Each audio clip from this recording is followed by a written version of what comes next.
micdup. Highlights from Lowlifes. Highlights from Lowlifes. Welcome, everybody, to another episode of Highlights from Lowlifes.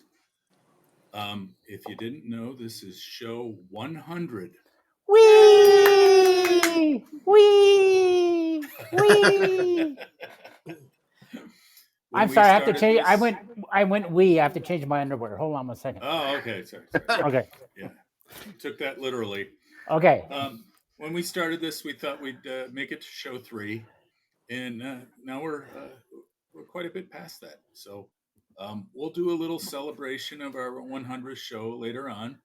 Perhaps we'll be at Almanac Brewing in the near future, and we'll talk a little bit about how we got to 100 and beyond. But thank you for joining us again.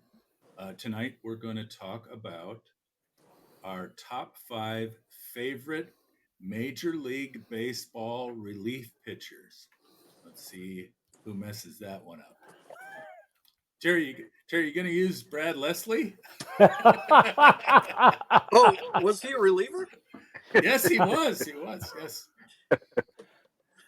So again, the format here is we talk about some of our favorite relief pitchers that we've seen over the years. We didn't say good; they could be bad. It's just your top 5. It's all about you. Yeah, it's your top 5, and nobody can take that away from you, unless they're not a relief pitcher or they didn't play in the major leagues. Then you violated the name of the show. So, but that's okay. It's all about the character of the show and the fact that nobody pays attention and can't follow directions. So and let me tell you, we've got a bunch of characters. That's right. We do. All right. Let us get started.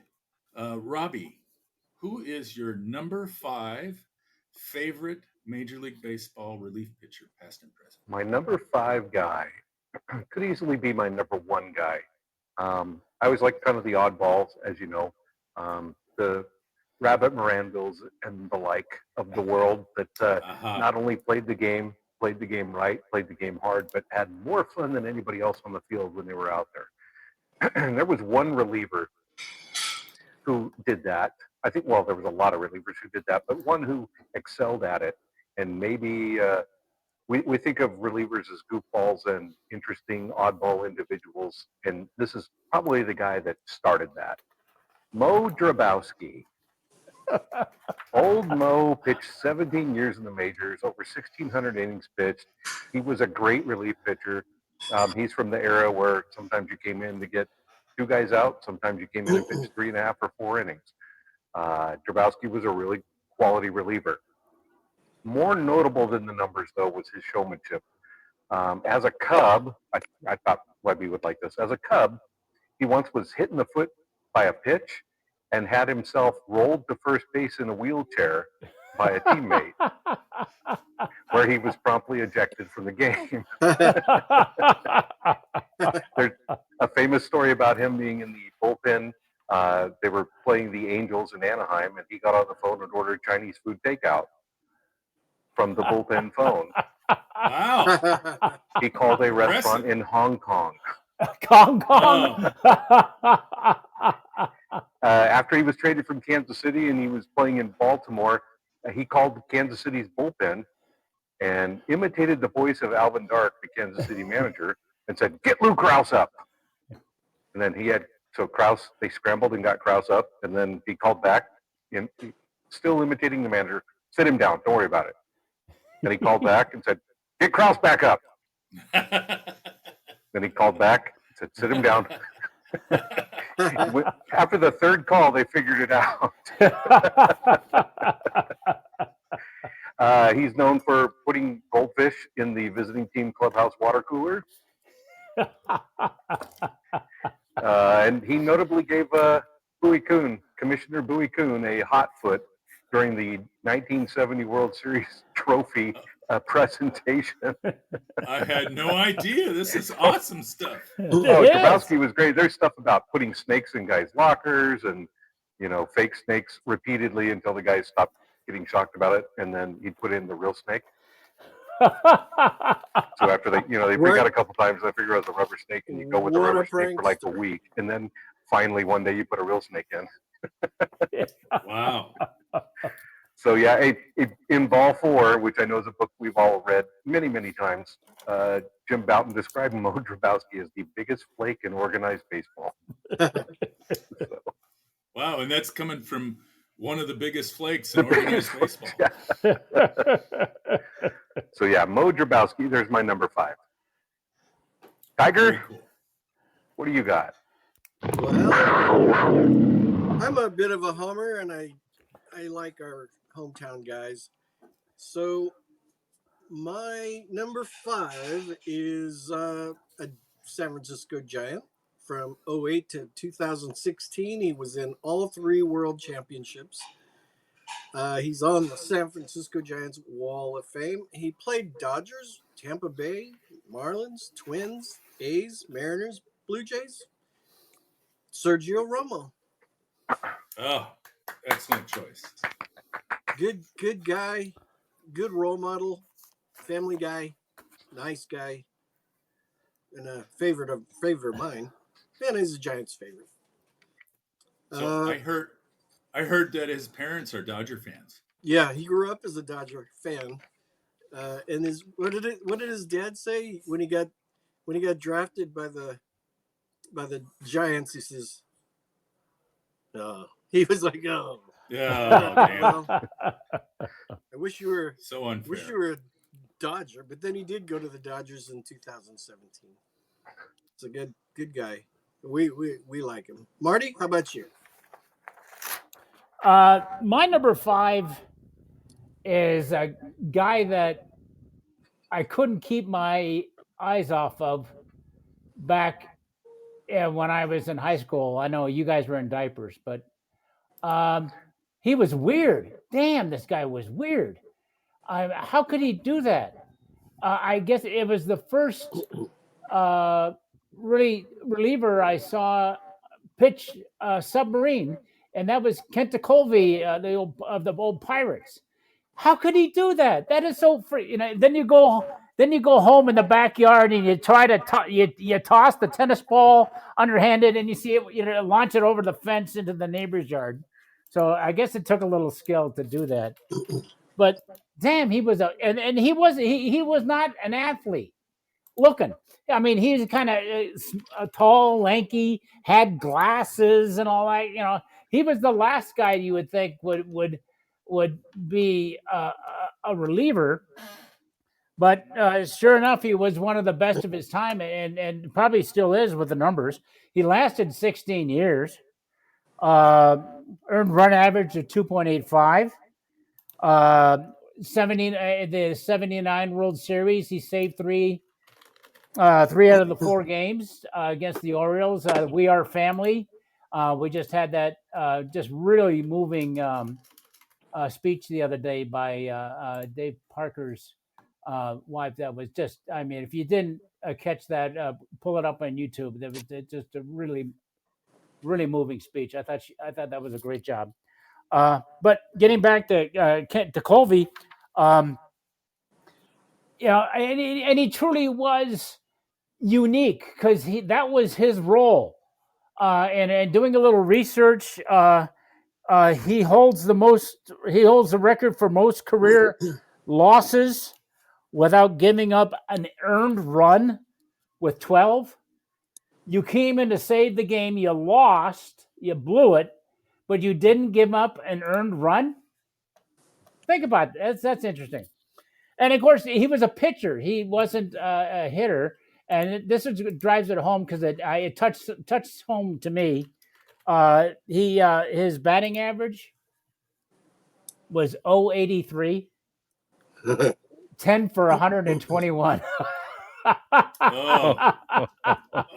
So this is definitely a one shot pony. He could throw the ball. He is a great World Series champion. He's Pittsburgh Pirates Hall of Fame. He also pitched with the the Phillies and the Reds before his career was over.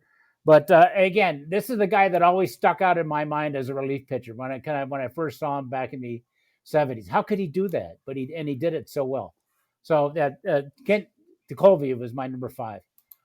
Webby, take us home. Wait, on Colby, do you remember that interview he was doing? And a plane flew over real low over the stadium, and he just, in the middle of answering the question, turns and goes, shooting at the plane.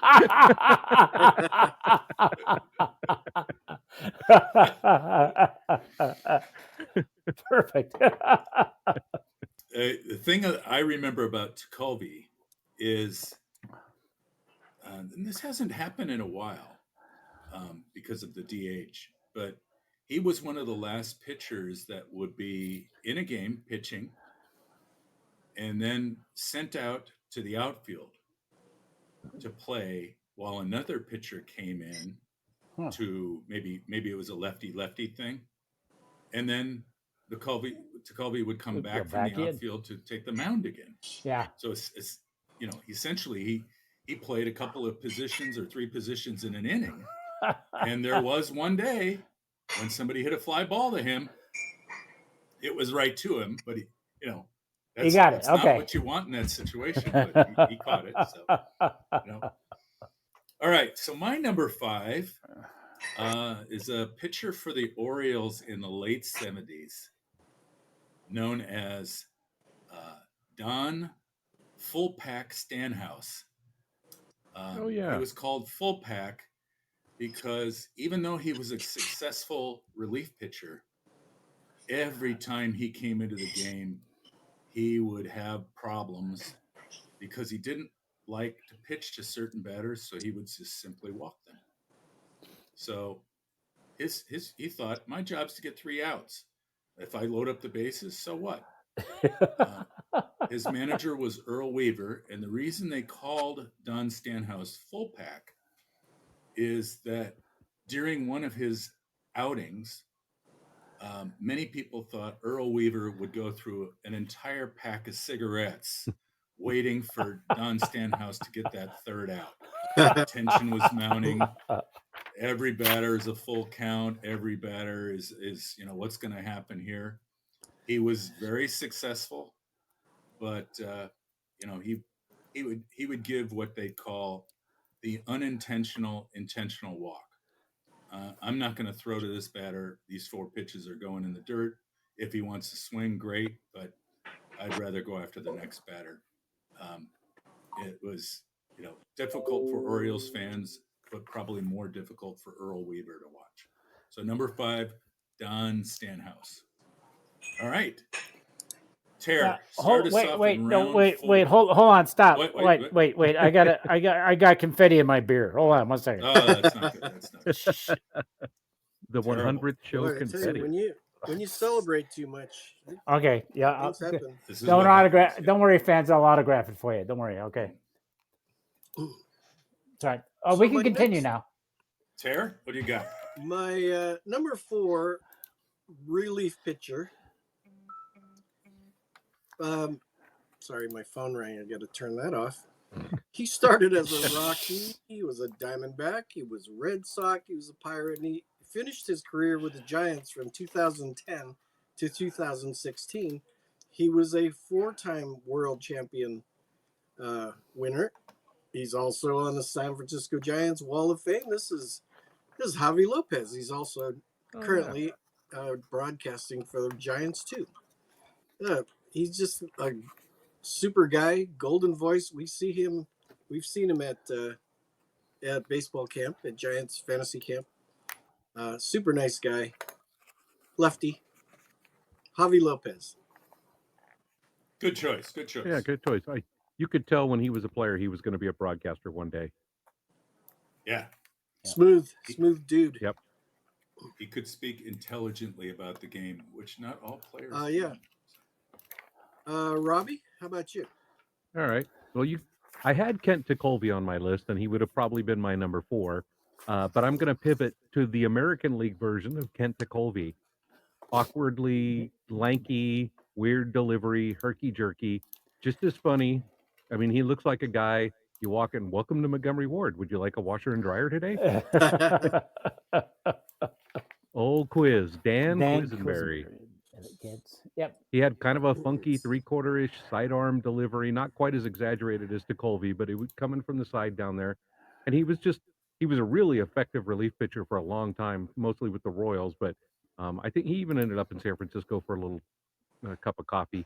But he was really funny, and he became a great quote meister. I've got a couple here pulled up that I have seen the future, and it's like the present, only longer. A manager uses a relief pitcher like a 6-shooter. He fires it until it's empty, and then he throws the gun at the bad guy.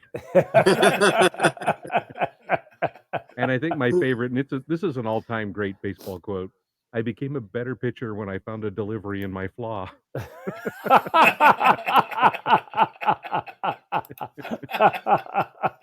Yeah, Quisenberry was great. He was fun to watch, a funny guy, and yeah, he was the American League version of Kent DeColvey back in the day when those two guys were around at the same time. I think that would be one of the great baseball dreams, right? To sit down and have a beer with Quisenberry and DeColvey. Oh yeah. Yeah. Oh Yes, sure. yes. Oh yeah. Yeah. All right, Webby, what do you got? Okay, I have the ultimate prankster, Roger McDowell. Oh yeah. And that was his nickname, the prankster. He was a good pitcher. He was more of a kind of a long reliever, a bridge to Jesse Orozco on the great Mets teams, but he could close games as well. A long career, an effective career, and then went on to coaching. But he will be forever known as a prankster. He would always do these things in the dugout or in the bullpen to embarrass the hell out of somebody. Some of his favorites were to take a piece of gum and wrap it around a cigarette and give it to somebody to take a chew on. That would be a good surprise for you. He would light off firecrackers in the dugout, but sufficiently would be out of the fuse was long enough for him to retreat and not be found anywhere near the event. Let's see. He did the hot foot, but most of you probably remember him from the Seinfeld episode with Keith Hernandez, the grassy knoll sketch, where they're trying to determine where the loogie that hit Kramer came from. This was about did it bounce off? Did the loogie bounce off one person and hit somebody else? So Roger McDowell and Keith Hernandez are famous for being in that episode and trying to help solve this mystery. But in the end, it was Roger McDowell's loogie. So he is my number 4 pick, one of the funniest baseball players ever, Roger McDowell. All right. Marty, I think you finish up this round. Okay. And I'm gonna jump in now because I think I'm gonna steal somebody else's, but he was not a reliever, but on this particular day, he had the relief appearance for the ages. It's not only in his performance, but in the timing of it. Game 7 of the 2014 World Series, Bumgarner came in. He's a starter, 2 days rest, and the whole staff was just wiped out. And to win the World Series, they had to. The Giants and Bruce Bochy had to turn to the best arm he had, and it was just with a baling wire and string and Chewing gum. and a lot of chewing gum and prayers to get it done. And you remember that he when he went in the 5th inning, the first thing he did was give up a single. Yep. And then the 14, then he knocked down 14 in a row. But in typical Giants fashion, what happened? The misplay on the outfield with putting the tying run in the bottom of ninth on third base with 2 outs, and everything. What that he's got everybody watched it, was just mesmerized by it. Does he have one pitch left in him? Just one pitch left in him, and sure enough, it was a pop foul for the World Series. And again, every especially the Giants fan, but the whole country was I think was memorized by that, because those two teams were just so well matched with each other. I was doing some digging around, and they had the composite line score for that World Series. Giants had 30 runs, the Royals 27. 66 hits for the Giants, 57 for the Royals. I mean, they were just back and forth, back and forth, back and forth. So that's one of my most memorable performances for a reliever, for a guy who really wasn't a reliever. But there it is. It's okay. It's okay. The judges have ruled on this, and that is an. I don't care.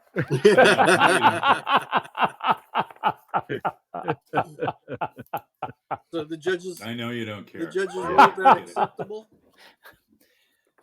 What's yes, that? yes. Judges ruled that acceptable. Yeah, judges said it. That's okay.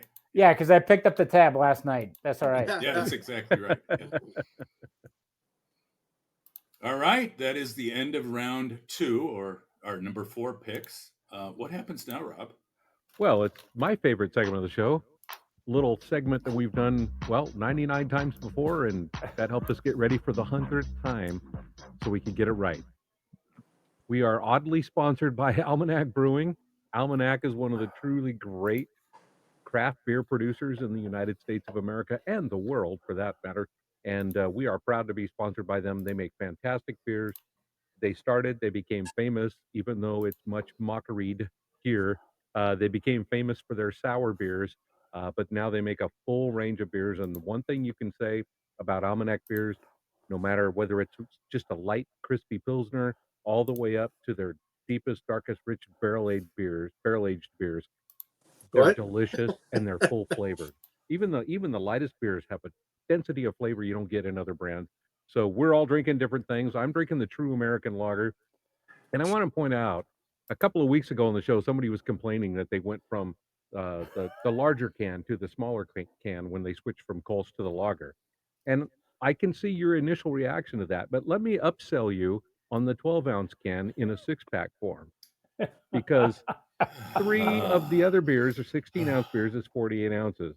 4 of these is also 48 ounces. And while you're drinking one of these, your other 3 are still in the fridge. You don't get to that last 4 ounces where the beer starts to warm up a little bit. And this beer, the first 12 ounces are always cold in any beer. And so this beer does it. And that's what makes this a true lager. Terry's dying to jump in here. He's just pointing that beer right at the camera. What do you got? No, I was just comparing the size. You can put yours up there, and there you go. And you guys complain I'm the drunkard. Jeez. My beer stays colder longer. I'm holding the bottom. I'm holding the bottom of the can, and it will get warm by the end. So I'm happy to see the 12-ounce. Absolutely. So I have the Almanac Flow West Coast Pale Ale, and I got to admit, Almanac has gone the distance with us. They actually stayed in there with us. Yeah. And we thank them. So give Almanac a try if you haven't. Marty, what are you drinking? I was digging around in the beer radar this afternoon, and look what I found. What the last can of the Bunny Hill IPA. Now again, everybody will say, Marty, but you don't like IPAs. You keep telling us over and over and over again. But if I could just backtrack for a second, this is like IPA on training wheels. They do a great job. The full aroma of the hops, you're expecting something that you don't, that's not there. It's just a nice little taste of the hop, but a real nice full beer. And excuse me, Landerman had it right on. These guys can take a lager all the way over to their oak barrel stouts, and it's full of flavor and it's not heavy. It really isn't. I'm convinced. So so IPA on training wheels. Nice job. Way to go. I am drinking a sour. Ah. It's like 100 bottles of beer on the wall. I've got about 100 of these. I think I'm down to 97 now. The plum sour. Of all the sours, this is the one I probably would choose of all the ones I've had. My local liquor store has a sour tower built in the middle. All of Almanac products. It's very colorful. You got the purple can here, and then all of the other ones are kind of a fruit color. Like so, the watermelon's kind of a pink and green can. This is the latest in the sour line from Almanac, and if you are a sour fan, choose this. Do I hear crickets? No. All right, I'm done. I'm done talking about sours. Oh gosh. Well, that if Almanac's going to ever leave us, this is going to be the segment that did it. Yes. Thank you, Almanac. And if you're around the Bay Area or visiting the Bay Area, make sure you get out to Almanac Brewing. It's a fabulous place. They're wonderful people, and make sure you tell them you heard about them from the Highlights from Lowlife show, and they may take pity upon you. Where is that brewery? As I mentioned, Alameda, California. In Hey. Alameda. All right. Killed me. All right, moving and into round it comes with a 3. free sticker. What? What? It comes with a free sticker. Oh yeah. Most of the Almanac cans, it's a sticker label, so It you is? can decorate your house with them. Oh. Right? That's well. Look at I have a whole array of The stickers. green screen. Yes. So Very good. if you if you're ever at a Ports game and you come out and there's an Almanac label on your bumper, you had an encounter with a lowlife. True story. All right, let's move into round 3. Marty. Yeah. Who is up next? Tiger is up next. All right, I've got another good one. I am from the Bay Area, and this relief pitcher. Anybody know Roland Glenn Fingers? Yes. Raleigh. Oh, Good Raleigh. old Raleigh Raleigh. Fingers. He started with the Brewers, but he did play with the A's in 1968 and is mostly famous visually by his handlebar mustache. And he still sports it, doesn't he? Yes. We see him at spring training games on the table with who's the Fergie Jenkins. Fergie Jenkins, thank you. I was gonna say who's the Cub from Canada. Anyway, Raleigh's one of our favorites. Lots of character. Great. Oh, here's a great stat. His batting stats: 0 home runs, 0 RBIs, 0 hits, and 0 at bats. Go figure. All right. Very So consistent. He never made it through a whole batting order before he got taken out. But he's in the Hall of Fame. Yes, he is. Do we have any other Hall of Famers that we've mentioned yet? I don't. I think he's the first one so far tonight. Yeah, that's correct. Hey, Webby, how about you? All right. I'm going to go with somebody you guys probably don't remember. Had one of the wickedest curveballs, an overhand curveball that I've ever seen before, and was very, very dominant, and was the first closer for the Florida Marlins when they became a major league team in 1993. And he was dominating. The team was not, but if they got down to the point where there was a save in hand, you would see Brian Harvey come out to the mound. Brian had a thick mustache, Yep. very tall, kind of imposing, decent fastball, but a knee buckling curveball that would most batters were bailing out of the box, and this thing would come down. They called it the 12-6 curveball. Starts up high in the zone and ends up at the bottom of the zone. So it made batters look ridiculous. They were missing the ball by 5 and 6 inches because it had such a great break on it. Totally dominant pitcher for the time that he was in the bigs, but threw his arm out, probably from all the curveballs, and was unable to have that lengthy career. But 177 saves and dominant when he was on the mound. So Brian Harvey's my number 3 pick. Okay. Robbie, you up? Sure. Mine, I kind of want to break the rules here. Shocker. It's all right. I have liked dozens and dozens for no particular reason of over the years of middle relievers, and I don't want to like go into too much detail about a bunch, but it's one of those things you start to go on a roll, and you guys will come up with names for these too. But these are guys like that were good pitchers. Maybe they were starters at one point, and then it spent the bulk of their career in the bullpen. Some of them were always bullpen guys, but they just always stood out. You always got their card, and you went, "All right, I'm okay with getting that card in the pack." Like Stan Bonson and Paul Lindblad, Daryl Knowles, Frank Lindsay, Don Carithers, Gene Garber, Larry Christensen. I mean, I could keep going. I don't want to name a whole bunch of names just to name drop, but there were some of these guys that you too late. just got. You already Too did. Yeah, too And late. you named all the rest of my picks. Yeah, you did not have Stan Bonson on your list, but those were guys. I mean, I guess they were comfort guys for you as a kid because they stayed with their teams a long time usually, and you got their card every single year, and it was just became a thing, on and on you go, and so kind of a tip of the cap to all those middle relievers who were just good for your teams. Oscar Zamora is another one.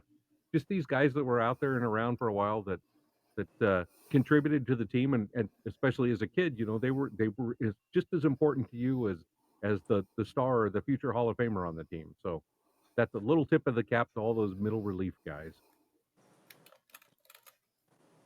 That kind of brings a tear to my eye. Yeah, But I'll be okay. I know, but I know you also have like 7 or 8 guys that pass through your mind. Oh yeah. Yeah.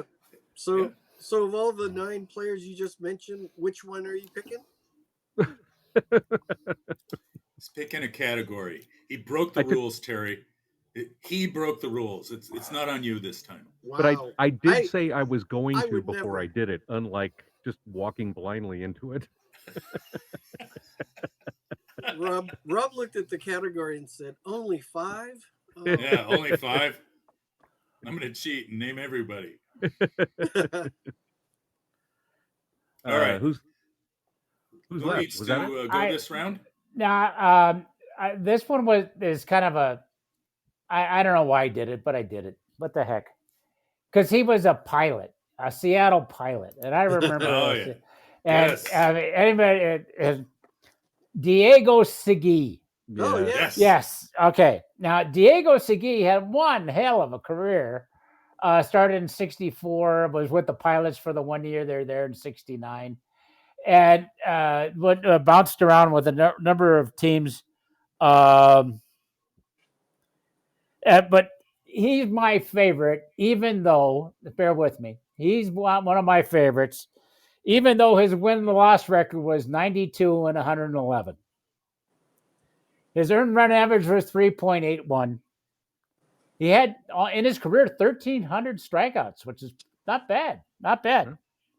And they did, and again, I was trying to get the saves leader for the Pilots, and they didn't calculate saves back in 1969. But in the course of his career, he had 71 saves. So for a guy that started his career in '62, Washington, Kansas City, Oakland, Seattle, back to Oakland, St. Louis, Boston, and then finished in Seattle again. This time with the Mariners, which is a great achievement. I think with my Northwest roots, I would be remiss if I didn't mention Diego Segui. So he's my number 3. And that is one of Diego's- the great baseball trivia Yeah. questions. Yeah, right. Who played for both the Pilots Oh, that's and the Mariners. Right. It's only one guy.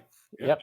Hey, Yep. And our dear friend Vita Blue did say that Diego Segui was a huge influence on him, teaching him how to be a major leaguer, how to Oh, carry really? himself as a major leaguer, like in public and everywhere else.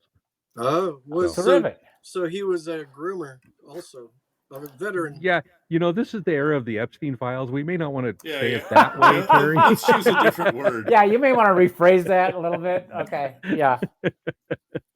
Appreciate the sentiment, but right. Hey, I think we are done with round 3. Let us move to round 2. Webby, why don't you What do take it? Marty, who starts it off? You are. Oh, okay. All right. I'm going to talk about a guy that we got to see on the Game of the Week a lot in the 70s and into the 80s. He was a big part of the Big Red Machine bullpen. No, it wasn't always the closer, but was that rubber arm guy that came in when a starter couldn't go very long into the game. You would see Pedro Borbón come out to the mound. And Pedro was always competitive, finished his career 69 and 39 with 80 saves and a 3.5 ERA. Most of that with the Reds, although he did get some time with the Giants towards the end of his career. Yep. But again, the most important thing about Pedro Borbón was the fact that he was mentioned in the movie Airplane. That's right.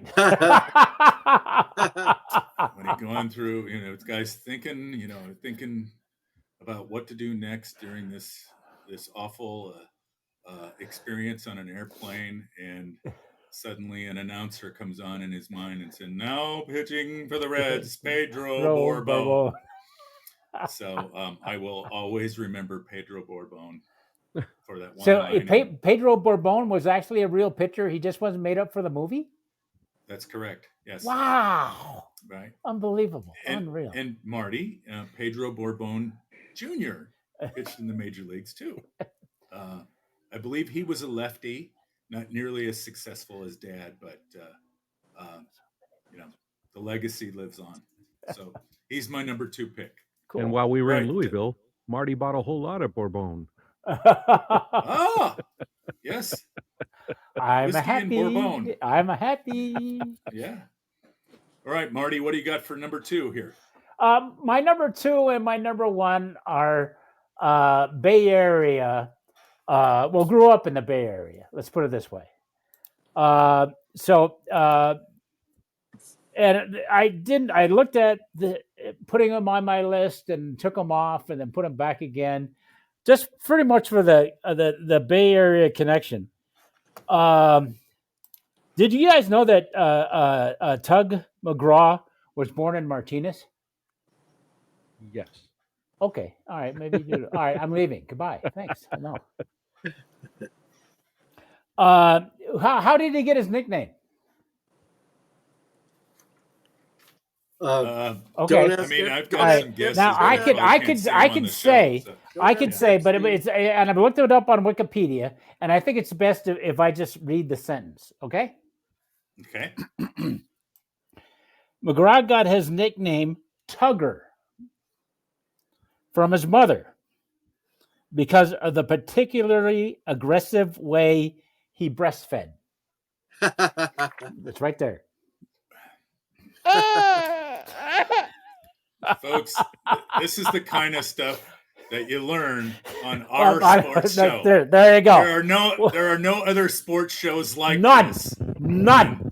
So, Yeah, when other shows don't go there, we go there. yeah, we go there. We go there. He graduated from St. Vincent High School in Vallejo. Yep. And went to Vallejo Junior College, now Solano Community College.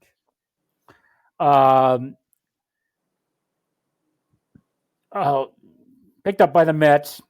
Here's an interesting line when he was with his major league debut in 1965. He was a relief pitcher against the San Francisco Giants. After striking out Orlando Cepeda in his debut game, he was given a tranquilizer to calm down.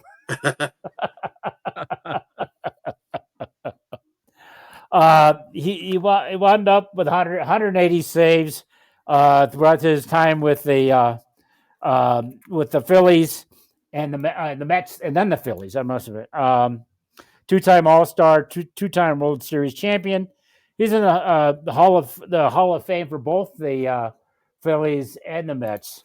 There was something else.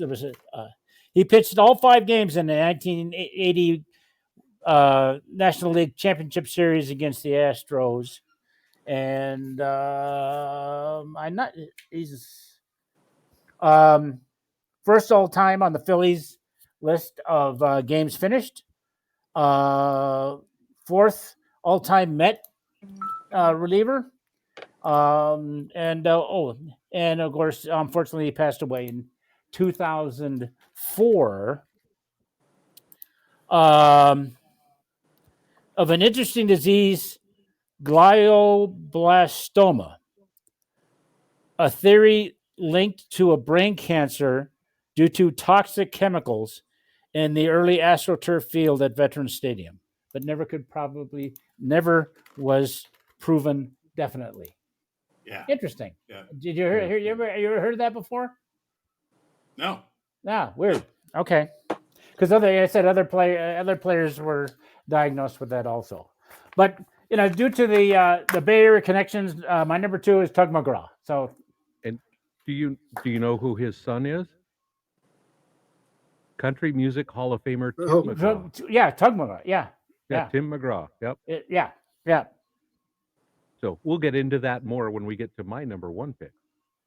Uh-oh. Oh, that's a hell of a lead-in. Nice job. Yeah. Way to go. Well, Number 1 will surprise you. don't number 2 over on his number 1. Okay. Yeah. Pick somebody, Marty. The gal that did the jeans commercial that was just on the other. I like her. No. It's No? got to be one of the One of you guys. I see. Oh, I'm sorry. Oh, okay. Webby. No, you did yours. Yeah. Letterman. Okay.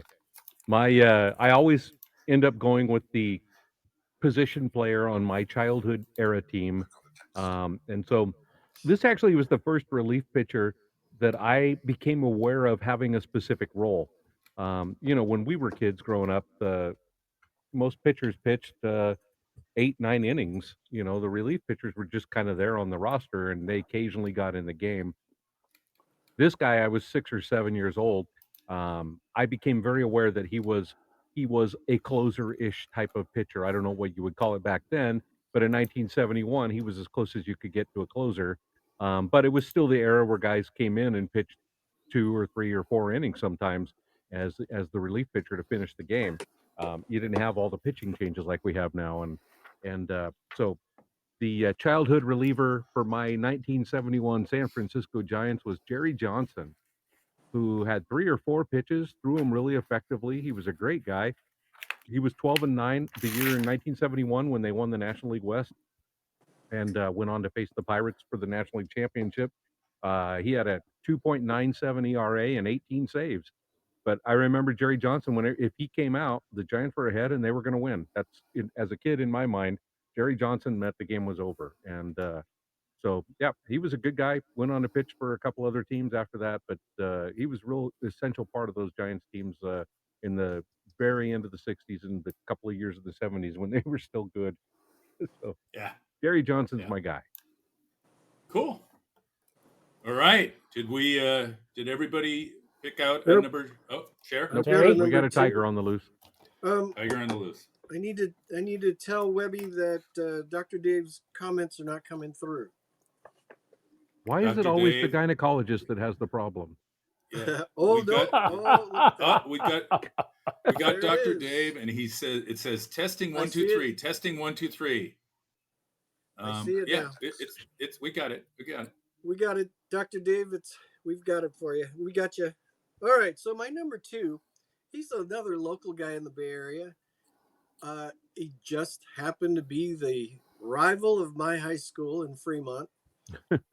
He was also I didn't realize this. He was a quarterback in high school until his senior year. He gave up football, and I remember him playing. I think 1 year at the junior college before he went pro. He got drafted by the Cleveland Indians in 1975. He's in the Hall of Fame. He's an Oakland Athletic from 87 to 95. Cy Young Award winner, MVP. He's now, when they had the Rolaids Relief Man Award, he's won 2 of those, American League. Do they still do that? The Rolaids Relief Man Award? They have a relief pitcher of the year. I don't know who the sponsor is. It Probably was whoever. Rolaids for many years. Yeah. The Rolaids relief man. He was a 6-time All-Star. The man I'm talking about is Dennis Eckersley. Good choice. He's also a commentator too nowadays. He played Indians, Red Sox, Cubs, Athletics, and Cardinals. Good guy from my hometown. The Eck. Yeah. Eck. His nickname was Eck. Oh, and he's a Hall of Famer too. That's funny. When Cass and I went to Cooperstown the first time, he was being inducted that year. Oh, cool. Yeah. And then, it's kind of fun to recognize a player that is from your home, your area, like the Bay Area. Yep. We were A's fans as kids, like the A's. Mm-hmm. Robbie? I think that was it, wasn't it? That was it for 2. Yeah. I think we finished the second round. That finishes 2.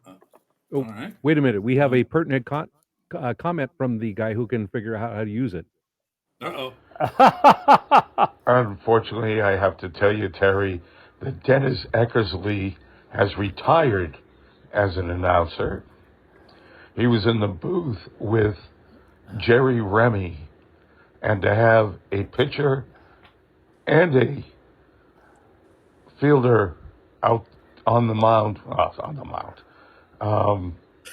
in the booth at the same time was an absolute pleasure. Cool. It's a lot like Kruko Kuiper, a pitcher and a second baseman. Hell yeah. Remy had a thick Boston accent. Very thick. He's since passed away, but that must have been fun to listen to those guys on a daily basis. Yep. Let's see. Let's take a quick break and tell you a little bit about micdup. The folks at micdup are happy to offer this app to you for free as a listener. You can get it on the App Store or the Google Play Store. So each platform is represented. And right now, the app only works on phones and tablets. You are watching us on micdup, and it is we are having the pleasure of being a proof of concept show for the platform.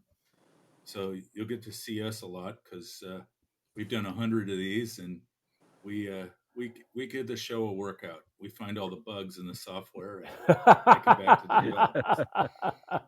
But we're really enjoying ourselves, and it makes it more fun if, when you're watching, you send us in a question. So or a comment. You do that. All right. Dr. Dave's listening up, but I think he's figured it out now. You hit the microphone at the bottom of the screen, and that will give you a 30-second countdown to tell us your question or comment. You'll have the chance to listen to what you recorded. If you don't like it, you start over, do it again. If you do, you send it in, and it'll show up on our screen here, and we can see bits and pieces of what you said. It gets translated for us, And if we like it, we'll play it. If we don't like it, we might play it too. I don't know. We'll have to decide. So we got a few comments. Don't worry, tonight. nobody's listening anyway. Yeah, that's right. Nobody's listening anyway. So we are going to go do our number one picks, and then we're going to play in some of the comments that you guys have. It looks like we've got a few. And let's get into round number one. Tara, who starts off this round?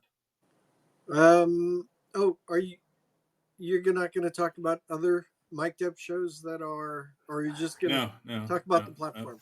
I'm not going to do any more of this free advertising for other people.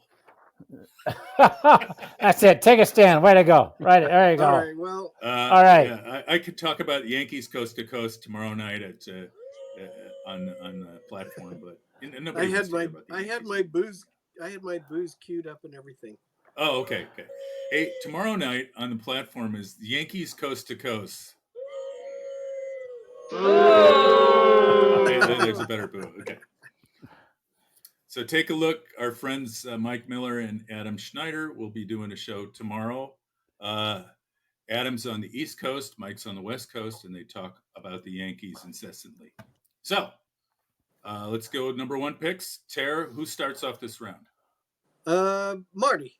Well, okay. Thank you. Start this one off. Because I'm going to chastise you, Tiger, for the great injustice that you did upon the show. Because Dennis Eckersley is not number two; he's number one. So there you go. And I mentioned before, a Bay Area product, and of course Terry brought that up very well. There's a couple of things about this guy. Statistically, he is in the Hall of Fame.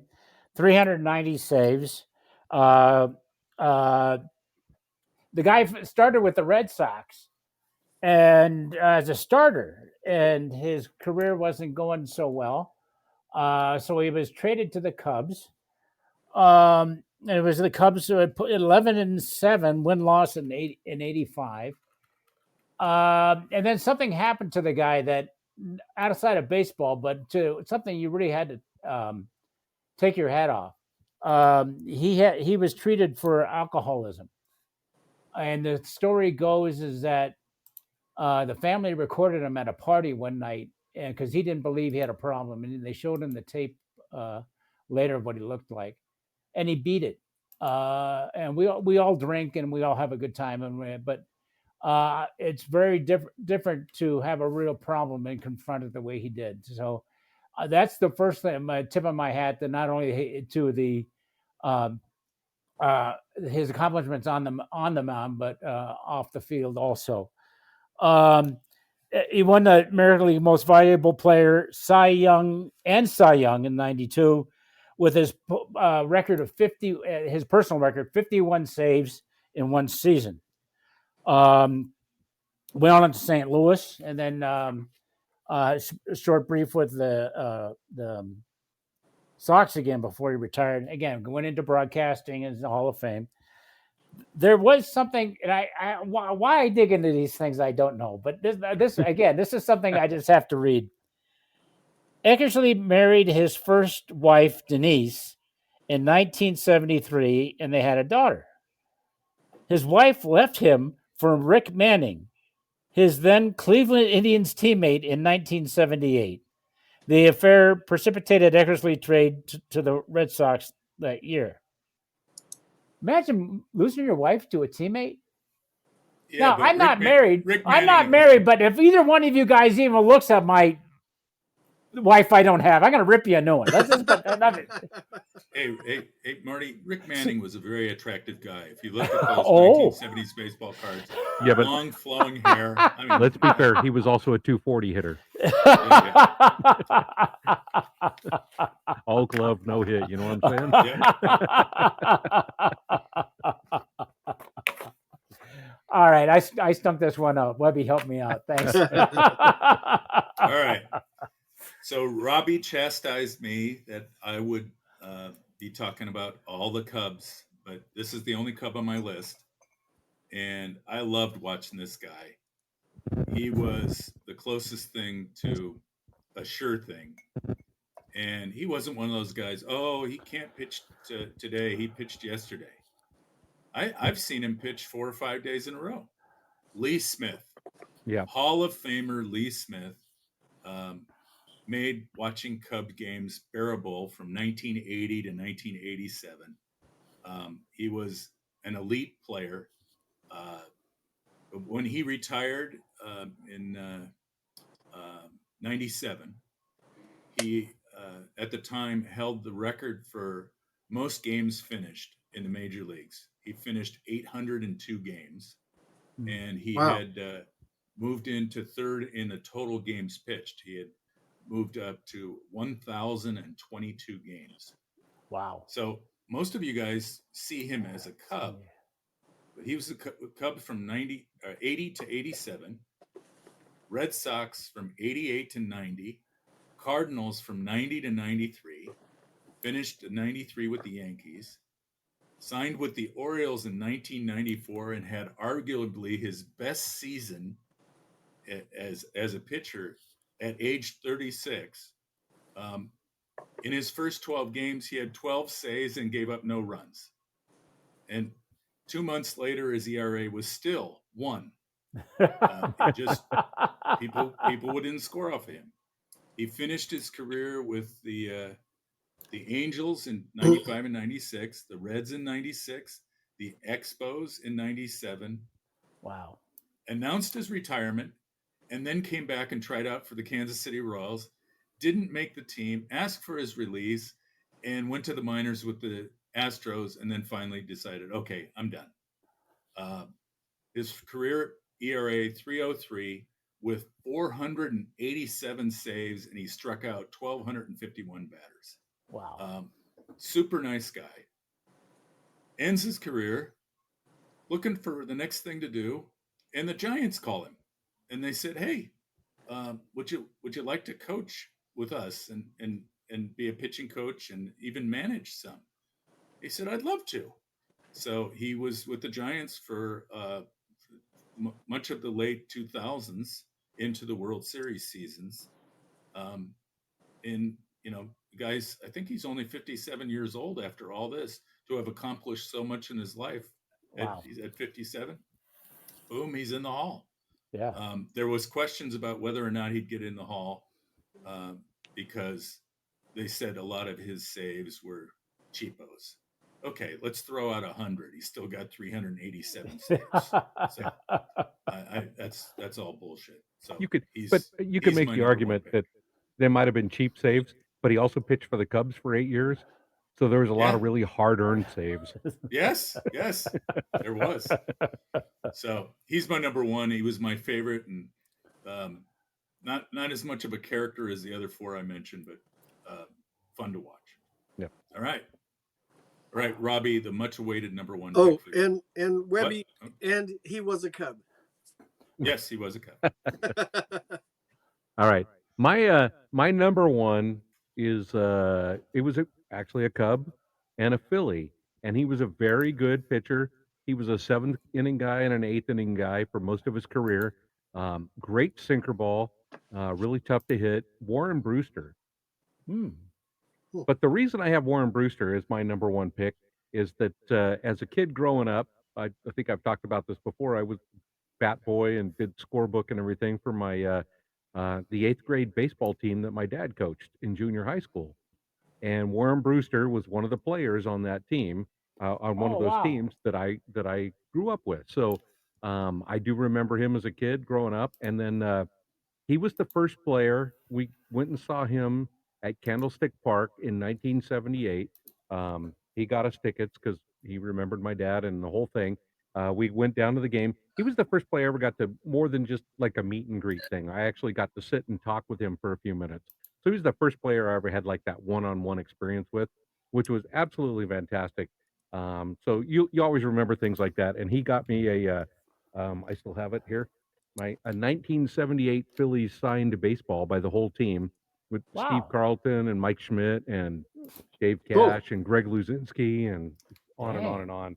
So of course you got to recognize that. But the big thing is he stayed involved with the community, and his wife Jennifer became involved with the Tug McGraw Foundation. which raises money annually for the glyphosate thing that you mentioned, and because I never could pronounce it. But anyway, she's been the director of that organization for 25 or 30 years now. So, and Warren Brewster's actively involved still to this day with that organization. He helps recruit players to come. They do a couple of big annual events up here. Tim McGraw has played most every year at the benefit fundraisers and all of that stuff to help raise money in honor of his father and all of that stuff. So the Brewsters are very well connected with that kind of thing, keeping that Bay Area piece alive. But he was just a genuinely really good guy. For him to take some time with me like he did at Candlestick Park, right there on the field, and just talk baseball and everything was fantastic. So there's no way I couldn't not pick Warren Brewster as my number one. Great. That's fantastic. Nice job. Thanks. Mhm. Nice, All right. nice personal touch there, Rob. Yeah. Well, Yes, you know, yes. you know me. I was moved once again. And he All was right. a Cub. Did everybody choose in round one? Terriers. Bring it home. You're gonna wrap up the show. Yeah, follow that, Terry. Well, I was gonna go with the modern Hall of Famer Mariano Rivera, but now that He's you a Yankee. challenged me, He's a I'm Yankee. gonna go with the other Super Cy Award winner. Did you know that Nolan Ryan pitched as a reliever in '68 and '69? Aha! Oh, okay. Nolan Ryan, enough said. Everybody knows him. Even Robin Ventura, very well. Yeah. Sorry, Tara, I wasn't moved by your pick. If you were a horse, they'd shoot you. And he was not a Cub, was he? Okay, all right. No. I got some really good honorable mentions, though. Oh, Yeah, I have okay. one good Well, one, too. let's get to our callers. Yeah. It's still. I think I see Dr. Dave is desperately Yeah. trying to figure out how to use this. There's a whole series here, so let's play them. Yeah. We'll call this the Dr. Dave collection. Yes. Yeah. Testing 1, 2, 3. Testing 1, 2, 3. I also want to nominate Sparky Lyle Oh yeah. as one of the yeah. great relief pitchers in baseball. I am pushing the button. The button is red. The line is going around in a circle. And life is good. And I'm continuing to talk until it goes all the way around. What a great bedside manner Dr. Dave has.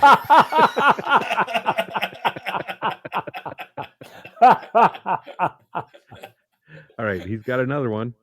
Ooh. I haven't done that since episode 14. Okay, maybe I figured it out now. Okay, my two other nominations are Ron Peronowski and Dick Raditz. Raditz threw 507 innings, struck out 620. Once came into a game with one out in the first and threw 8 2/3 innings of perfect baseball. Wow. Mickey Mantle was 1 for 37 against him. Wow. Wow. Dick Wow. Raditz That's Dick Raditz that's threw good hard. knowledge. Yeah. Dick Raditz would be one of those guys they'd be clocking around 102 now. He threw hard. Yes.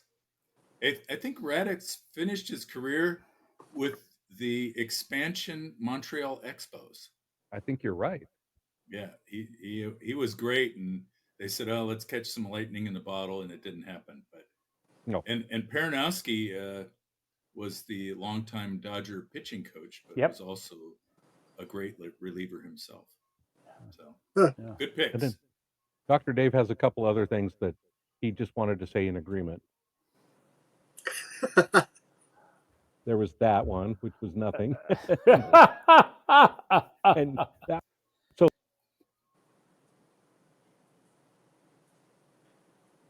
Oh, you went silent, Rob. it showed as yes and yeah. We lost audio because then Siri Yeah. went on and went yes and yeah what? All right. And then okay, our, I think JC's in there as well. Our dear friend JC, yes. JC here with my favorites. Greg Minton, the Moon Man, Mark Grant, Gary Lavelle, Mark Davis, and Sergio Romo. All good dudes. Yep. So Greg Minton, he was my first coach at camp when I was a rookie, and we learned that he blew out his throwing arm, and then he learned how to throw left with his left arm, and you'd never know. He pitched batting practice left-handed, and he's natural righty. Wow, that's talent. Yeah, no Yeah, kidding. No, I don't kidding. think he ever pitched left-handed in a Not in the game. pros. Not in the Yeah. pros. It was just Yeah, it was post-career, right? it was post-career, and he just decided to do something, so he learned how to throw left-handed, and he threw batting practice to us left-handed, and you wouldn't, still throwing 30, 40 miles an hour. That's pretty good for JC offset. mentioned Gary Lavelle, and there's always during fantasy camp, especially Giants camp where it goes for 8 days, there's one day where they're trying to save people's arms. So the coaches pitch. And Gary Lavelle could not help himself. He was trying to strike everybody out. He would throw that nasty ass slider he had that everybody in Major League Baseball would tell you was the best slider they ever saw. Gary Lavelle would throw that slider, and even at his advanced age during fantasy camp, he's trying to blow people away on 3 pitches and mostly successful. So, and everybody's getting pissed because coach pitch is like, you're supposed to be throwing me 45 mile an hour down the middle belt high. Meat. What is this slider crap? Yeah, what are you trying to Why prove? Yeah, why are you breaking the bat in my hands? Yeah. This is not my fantasy. All right. Hey, you want to do we're running a little long, but let's do some honorable mentions. Terry, you said you had some? I have a quick one. How about the number 2 honorable mention relief pitcher was at Quigley's Half Irish Pub. Oh. Yes. And my number 1 was the Yingling at Cooley's Stonehouse. Stonehouse. Yep. Yes. That was the number 1 reliever for me. So the number 2 Quigley's relief Half Irish pitcher. Pub is in Baltimore. Baltimore. It's near the ballpark. It's near the Babe Ruth birthplace. And I highly recommend that you do what Tiger did and walk in and go, why is it called the Half Irish Bar? Just to get the owner's response. Yeah, exactly. Because I'm half Irish. You left off the dumbass. That's right. I'm half Irish, dumbass. Any other honorable mention, boys? Those are too good. I always loved Rod Beck as a Giants reliever. So, but what I really came to appreciate and love Rod Beck is when he had kind of fallen out of the major leagues and was trying to work his way back, and he was playing for the Iowa Cubs. He parked his RV in the parking lot, and he lived in that RV so he could be there to work out and do stuff at the ballpark. But after the games, he would invite the fans over to his RV, and they'd sit outside around the fire pit, and he'd give them all beer, and he'd have a good time with the fans. Wow. So, yeah, Rod Beck definitely got to be mentioned for that. Wow. All right. That's good. I got one. Pat Venditti. Who? The last ambidextrous pitcher in the major leagues. Oh, okay. Pat pitched in I believe in the 90s. Was pitched for 3 or 4 different teams and was not bad. Not enough to stick around in the majors for too long, but was quite the carnival in the minor leagues. But I still remember some of the announcers trying to describe what it is that Pat was doing. They didn't know the word ambidextrous, so they would just call him the first amphibious pitcher in the major leagues. Pat Venditti. Was that the guy with the 6-finger glove? So he would just Yes. I just saw this the other day in a clip, and I thought it was funny, and I can't remember it now. But he would put on the glove, and then the batter was a switch hitter, so he would get on the other box. So he would take the glove off, and then the batter would go in the other box, and they did it back and forth 5 or 6 times. No pitchers are thrown. and nothing like Was that. finally, they had to put rules in They place. they finally had to put a rule in prevent place. because in that particular situation, the umpire just said, "We're going to be here all night. You can't move anymore. The other guy can." I don't know. Did I don't know. Was that Yeah. Kevin Youkilis? I can't remember. It was I somebody think like that. I think was like I think you may be right because he put the glove on the left clicked. hand, and so he'd move over to the right, and then he'd switch the glove, and So who Youkilis would has move to over. pick first, the batter or the pitcher? I don't know what the rule is, but they have solved the problem that Marty saw. I believe it's when the pitcher establishes that's his throwing hand, and the batter establishes himself in the batter's box after one pitch. That's it. You can't start moving back and forth. Neither of them can switch. Yeah. So, and I think my dog agrees. Oh, hey. Oh, here, this one sounds good. Yeah. Yeah, Brian from Michigan here. I stumbled upon this podcast. I'm wondering, are you guys a boy band?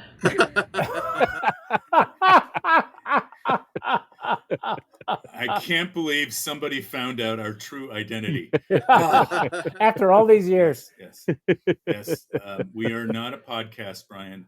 We are actually a boy band called Highlights from Lowlifes. I frankly, I think that's the greatest call we've ever received, and it's perfect for our 100th episode.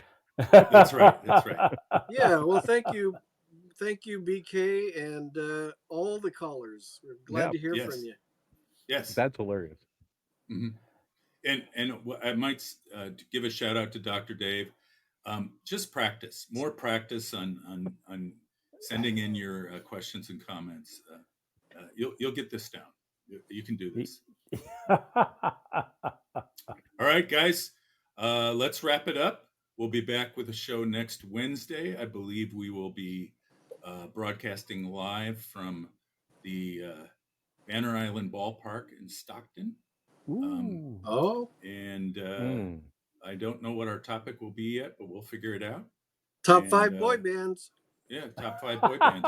That could be it. All right. So thank you again, and thank you, Almanac, and thank you, micdup. Thanks, right. Almanac. Yep. Robbie, play us out. Maybe the top 5 boy bands that sung the national anthem. Highlights from Lowlifes. That was a freaking awesome call.